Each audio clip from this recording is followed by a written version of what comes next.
ಎಲ್ಲಾ ಹಾನಿಯಿಂದ ಕೂದಲನ್ನು ರಕ್ಷಿಸುತ್ತೆ. ಬರೀ Amrut noni reach root premium hair oil. Karnataka ರಾಜ್ಯ ಸರ್ಕಾರ ಭ್ರಷ್ಟಾಚಾರದಲ್ಲಿ ಮುಳುಗು ಹೋಗಿದೆ. ದಪ್ಪ ಚರ್ಮದ ಸರ್ಕಾರ ವಾಲ್ಮೀಕಿ ಅಭಿವೃದ್ಧಿ ನಿಗಮದಲ್ಲಿ ಪರಿಶಿಷ್ಟ ಪಂಗಡದವರಿಗೆ ಮೀಸಲಿಟ್ಟಂತಹ ಹಣವನ್ನು ಚುನಾವಣೆಗಾಗಿ ಬೇರೆ ದುರ್ಬಳಕೆ ಮಾಡಿಕೊಂಡಿರುವಂಥದ್ದು ಜಗಜ್ಜಾಹೀರಾತು ಆದರೂ ಕೂಡ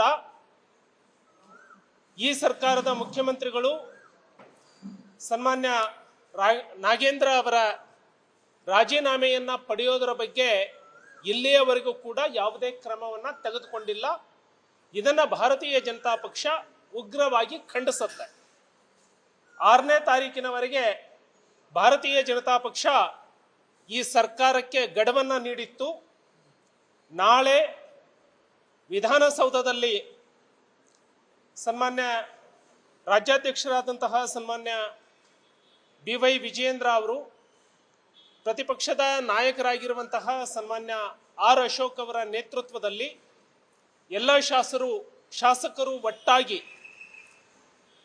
ಚರ್ಚೆಯನ್ನ ಮಾಡಿ ರಾಜಭವನಕ್ಕೆ ತೆರಳಿ ರಾಜ್ಯಪಾಲರಿಗೆ ಈ ಸಚಿವರನ್ನ ವಜಾಗೊಳಿಸಬೇಕು ಅಂತ ಹೇಳಿ ಒತ್ತಾಯ ಮಾಡಿ ಮುಂದಿನ ಹೋರಾಟದ ಬಗ್ಗೆ ರೂಪುರೇಷೆಯನ್ನ ಮಾಡ್ತಾರೆ.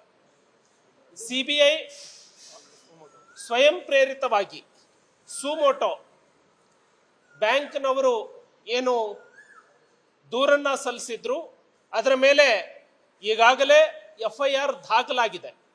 ಇದು ಸರ್ಕಾರದ ಕಪಾಳಕ್ಕೆ ಹೊಡೆದ ಹಾಗೆ.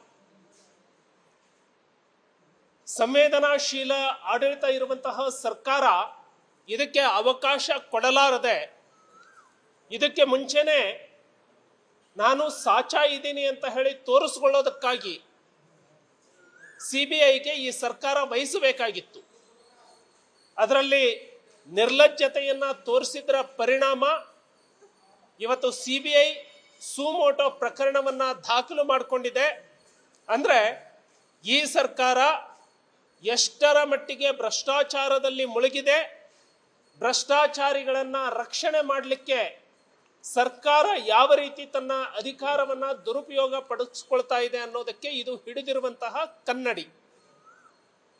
ಪರಿಶಿಷ್ಟ ವರ್ಗದವರಿಗೆ ಏನು ಮೀಸಲಿಟ್ಟಂತಹ 185 ಕೋಟಿ ದುರ್ಬಳಕೆ ಆಗಿದೆ. 187 ಕೋಟಿ ರೂಪಾಯಿಗಳನ್ನ ವಾಪಸ್ ತಂದು ಆ ವರ್ಗದವರಿಗೆ ಮುಟ್ಟಿಸುವವರೆಗೂ ಕೂಡ BJP ತನ್ನ ಹೋರಾಟದಿಂದ ಹಿಂದೆ ಸರಿಯೋದಿಲ್ಲ.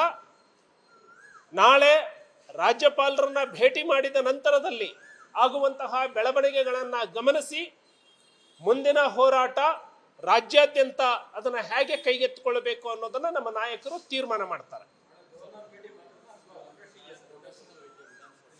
ನಾಳೆ ಈ ಸರ್ಕಾರಕ್ಕೆ ಇಷ್ಟು ಇಡೀ ರಾಜ್ಯದ ಜನತೆ, ನನ್ನ ಜೀವನದಲ್ಲಿ ನಾನು ಮಾತ್ರವಲ್ಲ, ನನ್ನ ಕೂದಲು ಕೂಡ ಆಗಿರ್ಬೇಕು strong and stylish.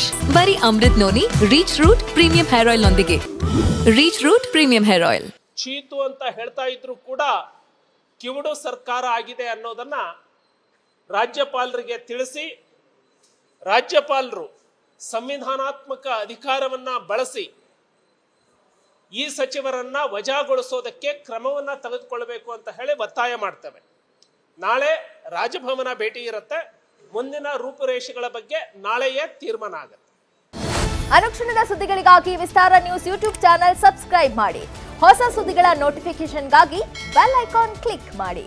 Latest ಅಪ್ಡೇಟ್ಸ್ಗಾಗಿ www.vistaranews.com ವೆಬ್ಸೈಟ್ಗೆ ವಿಸಿಟ್ ಮಾಡಿ. ಅಂಗೈಯಲ್ಲೇ ಜಗತ್ತಿನ ಸುದ್ದಿ ತಿಳಿಯಲು ವಿಸ್ತಾರ ನ್ಯೂಸ್ ಕನ್ನಡ ಆಪ್ ಡೌನ್ಲೋಡ್ ಮಾಡಿ.